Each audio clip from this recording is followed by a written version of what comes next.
అందరికీ నమస్కారం. నా పేరు పెరుమాల వేణుగోపాల్. ఆలియా మండలం నూతనంగా ఏర్పడిన కుపాస్పల్లి గ్రామ పంచాయతీ సర్పంచ్ని. నల్గొండ జిల్లా కేంద్రంలో కలెక్టర్ ఆఫీసులో నిర్వహించిన ప్రజావాణి కార్యక్రమానికి హాజరై మా యొక్క నూతన గ్రామ పంచాయతీలో ఎదుర్కొంటున్న సమస్యల గురించి కలెక్టర్ గారికి విన్నవించుకోవడం జరిగింది.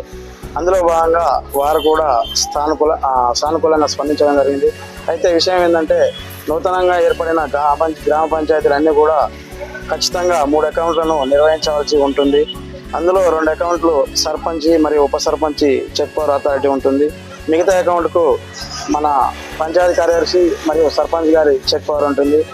అందులో భాగంగానే అకౌంట్లు తీద్దామని బ్యాంకులకు వెళ్తే అక్కడ బ్యాంక్ అధికారులు ఖచ్చితంగా సర్పంచ్కి మరియు పంచాయతీ కార్యదర్శికి కావాల్సి ఉన్నటువంటి చెక్ పవర్ గురించి ఒక జీవో కాపీ అడగడం జరిగింది.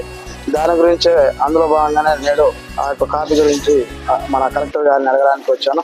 వారు కూడా వెంటనే డిపిఓ గారిని పిలిపించి ఆ యొక్క జీవో కాపీని మాకు అందజేస్తామని హామీ ఇచ్చారు. ఇందుకు గాను కలెక్టర్ గారికి మరియు డిపిఓ గారికి ప్రతి ఒక్కరికి ప్రత్యేకంగా ధన్యవాదాలు తెలియజేస్తున్నాను.